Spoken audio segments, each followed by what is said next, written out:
Today on the YY family, Grandma's gonna get the salt to carry me all over the world so we can find out what there are different climates. Mom's taking me to a greenhouse so we can see why leaves fall in the autumn. Then my dad and I are going inside our television set so we know how it works. Zygo and I are traveling with Grandpa into deep space to learn about comets. And when I get back, Uncle Scopo and Uncle Micro are going to show me what happens to my food after I eat it. They tickle. Come along with me and meet the smartest family in all the town. The YY family. Mom can make it plain to see that what goes up eventually comes down. The YY family. Come and meet the YY family. We got a lot of real know-how. Grandpa knows a lot about farming. Ask him and he'll show you now. Why do airplanes fly? When I land, I'll tell you why. Meanwhile, there's a dragon making some kind of a potion in a vat. The YY family. And Grandma's no stranger. She can teach you all the dangers found in that.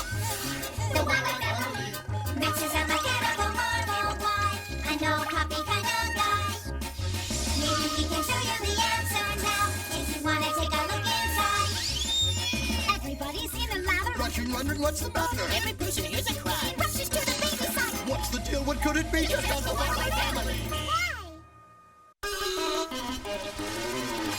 Have you ever wondered why the salty oceans, lightning, thunder, what the earth is like down under? Why there's wind and snow and rain? Let Eartha and Basalt explain.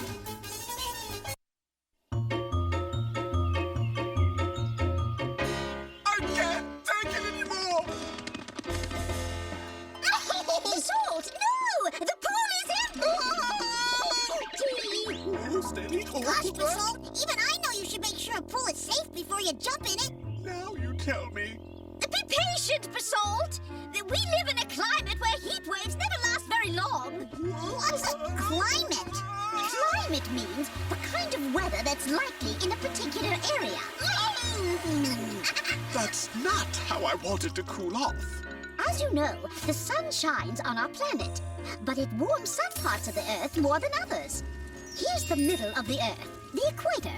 Now, countries located along the equator are very hot, because there, the sun's rays shine straight down on the Earth. These countries have what's called a tropical climate, but at the North Pole, the sun's rays hit the Earth at a slant. Is that why it's so cold there? Yes. Whoa! The sun's rays are so weak that there's snow and ice all year round. That's a polar climate, the coldest on the whole planet. The only places with a polar climate are the Arctic and the Antarctic, Basalt. Oh, and where are we then? Here, in between the polar zone and the tropical zone. We've got a temperate climate. In temperate climates, winters are cold and summers are warm. But the sun is not the only thing that causes different climates. The sea also plays a part. Basalt, we're going to the coast. Yes! Let's go back a few months. In winter, cold currents run across the sea and cool it down. In summer, the sea warms up more slowly than the air, so the sea acts to cool the air down.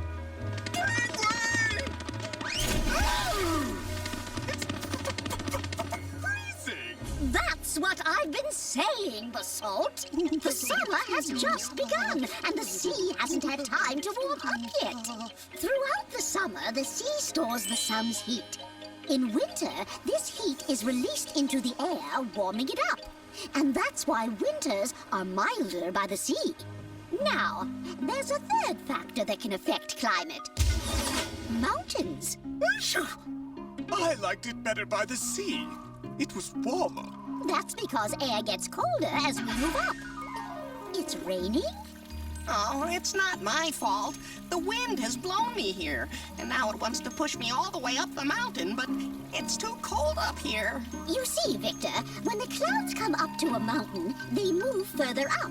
And as the air is very cold up there, even in summer, they change into rain or snow in the winter.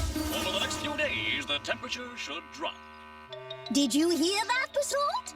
This heat shouldn't last much longer. I was just getting used to it.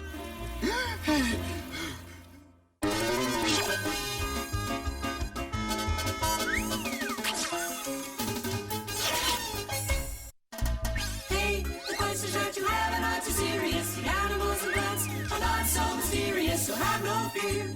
Everything will be made clear. Vanilla, Quick, and Quack are here.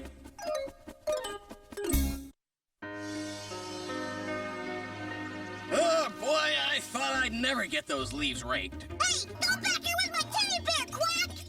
Victor, no! Watch out for the leaves. Where did all these leaves come from? They fell off the trees. Well, I thought trees needed their leaves. They do, but when fall and winter come, there's less sunlight, and then the leaves are actually a nuisance. Back up a little, Mom, would you? Okay, let's review. Like any plant, a tree needs several things to survive. It needs water, which it brings up from the soil through its roots. This water is distributed throughout the tree, even to the tiniest veins in the leaves. It also needs carbon dioxide, which it gets from the air.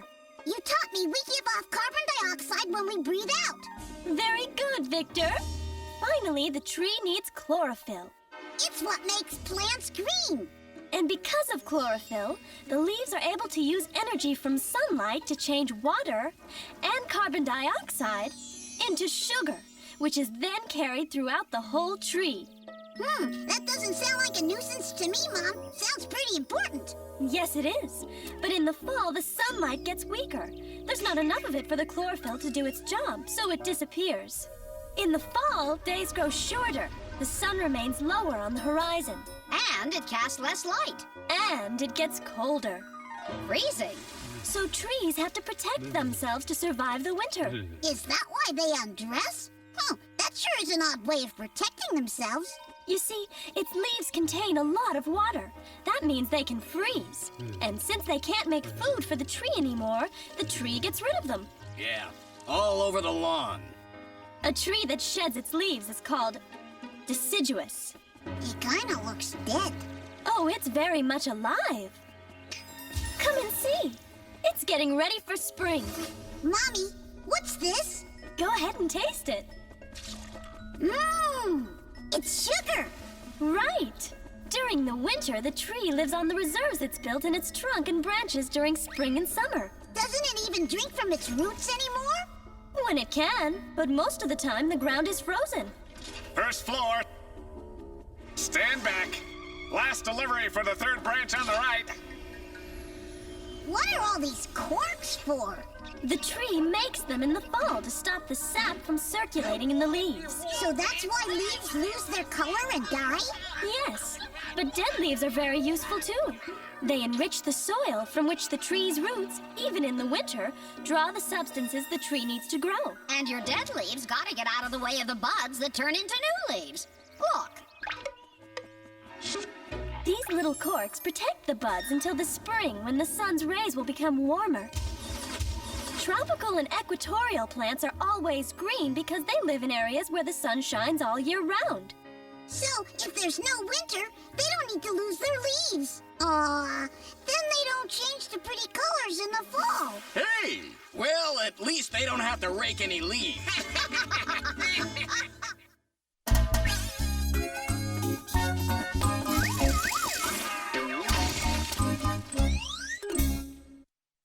How does it do this? How does it do that? Max is the one with the electronic knack. Machines are his thing, so don't go berserk. That's on the job. You'll find out how they work.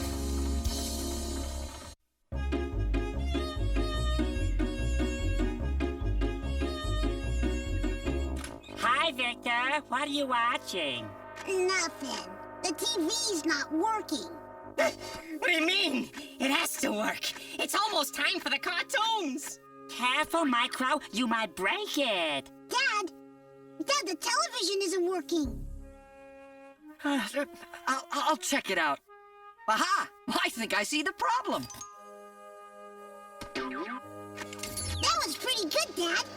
Hey, how does the television work? It's very simple, really. I'll show you. Here you go, Victor. It all begins with the TV camera.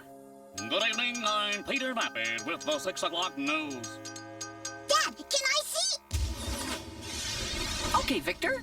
The camera's lens projects an image onto these mirrors, which break the light from the image down into 3 colors: red, green, and blue. Hey, my hand's all blue. Each beam carries the same image, but in a different color. Hey, the news guy's all blue too. You know, he looks better that way. Look, Victor, in these tubes here, the colored beams are changed into electrical signals. Let's follow the blue one. Looky here, we got company. Why don't you two hombres just follow me? Yahoo! Wow, you electrical signals sure do move real fast. Speed of light, partner. It's the only way to get the job done. The electrical signals travel along underground cables to the TV station's transmitter, which sends the signals out as radio waves. These signals can then be picked up by a TV antenna hooked up to the television set. Inside the TV, the radio waves are changed back into electrical signals. And I get to see cartoons. Right. Now, sometimes the radio waves travel directly to the antennas on the houses. And here we are. Where? In our television. See, Victor, in here, things happen pretty much like in the camera. You have the same red, green, and blue beams. What's this, Dad? These are the electron guns, where the beams of light are changed back into picture and sound. Come on, Dad. Let's go. Taxi! I was wondering where you two had got Look, to. these electrons are going to bombard the television screen. Look closely at the 3 color beams, Victor. Wow. It's like magic. Thousands of red, green, and blue dots hit the screen at the same time. And all these dots work together to form the color picture. Hey, you're just in time. The cartoons are starting. Hey, cool. But I wanted to watch the news. But the rest of us want to watch cartoons. Hey, come back here with that. Hey! Hold it. If that's the way you're going to behave, no TV for any of you. Good day.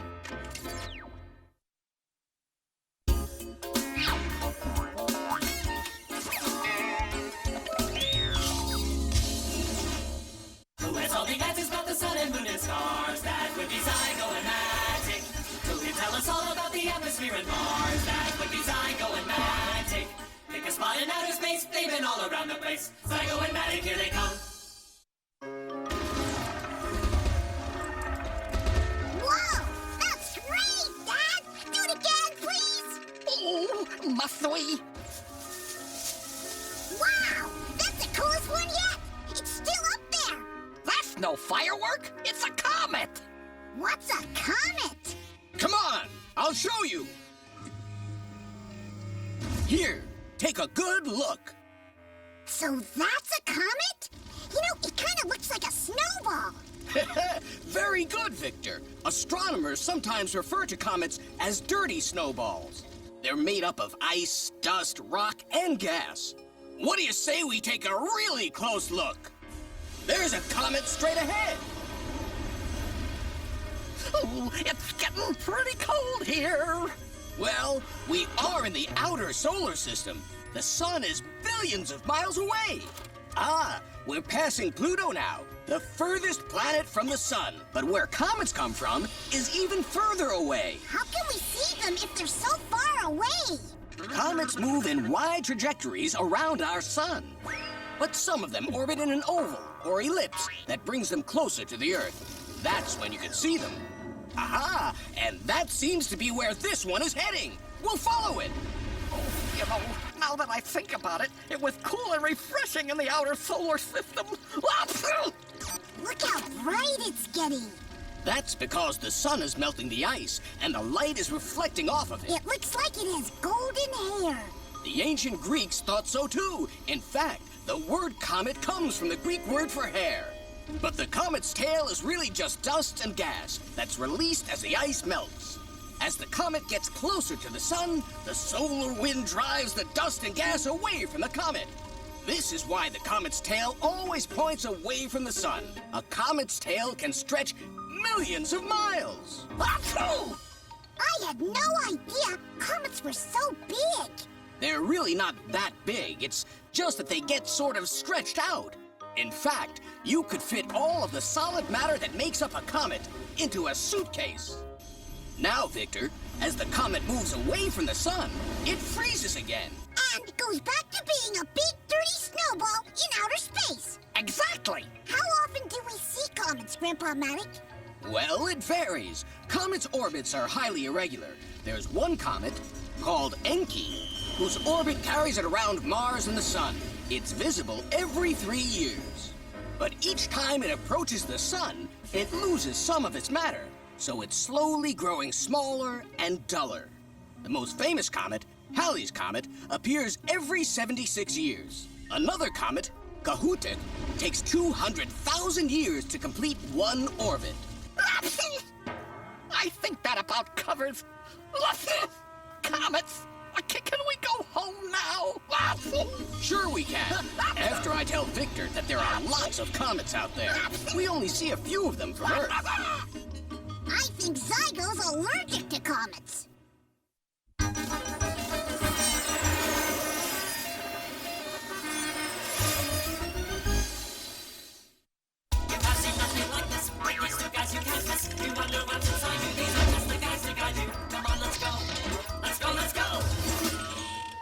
These guys are in the know, microscope.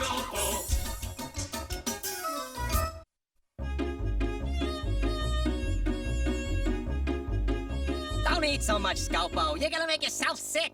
Just one more. No, you're setting a bad example for Victor. That hamburger looks really good. Uncle Micro? Uncle Scopo? Hey, where did you go? How Victor must have activated the gizmo by accident. Hey! Ugh, that greasy burger was disgusting enough at normal size.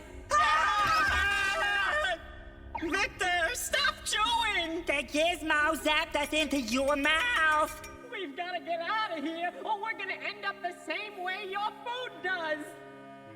What happens to the food we eat, Uncle Micro? Well, your body will digest or break down this hamburger to provide itself with energy and nutrients. And your uncles if you're not careful. Digestion begins when you start to chew. Your teeth crush the food, and it gets mixed with your saliva, which softens it. Uh-oh. I'm sorry, Uncle Micro. Quick, Micro, use the gizmo. In good time, Scopo. Right now, we have to answer Victor's question. This is your esophagus, Victor. It's the tube that runs from your mouth to your stomach. It flexes to push the food down into the stomach. Micro, it's pushing us into Victor's stomach. Don't worry, everything's under control. Uncle Micro, Uncle Scopo, are you all right? We're fine, Victor. We've arrived in your stomach. Huh. Well, what happens now? Well, the stomach is going to break the food down until it's entirely liquid. You know, I don't want to be entirely liquid. I told you, it's under control. Now then, the walls of the stomach have muscles that blend the food with your gastric juices. Gastric what? Gastric juices. Acids that break down the food. Watch. Hey, that's pretty good. Yeah, it takes about 2 hours for the food to be completely liquefied by the stomach. Then it moves into the small intestine, a coiled tube that's about 25 feet long. What does it do? Well, the walls of the small intestine are lined with little projections called villi. They tickle. Yes, I suppose they would. But actually, they remove the substances your body needs from the food. These substances then pass into the bloodstream so they can be carried to all the cells of your body.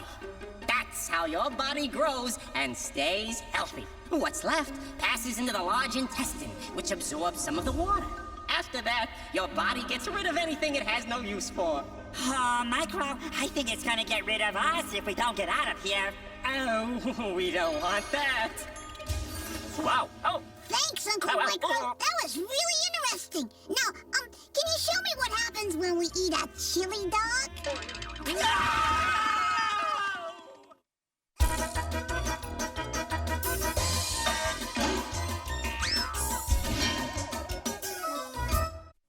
Well, Victor, what'd you learn today? Oh, tons of neat stuff. I learned that cold air and hot air affect our Earth in different ways. I learned that plants are filled with chlorophyll, which makes them green. And that in autumn, their leaves fall because they get less chlorophyll. I learned that, like magic, thousands of blue, green, and red dots hit my television screen at the same time, and those dots form a color picture. I learned that comets look like big, dirty snowballs because they are made up of ice, dust, rock, and gas. And I learned that digestion begins when my teeth crush the food. Hey! And the saliva in my mouth softens it. Sounds like a pretty big day.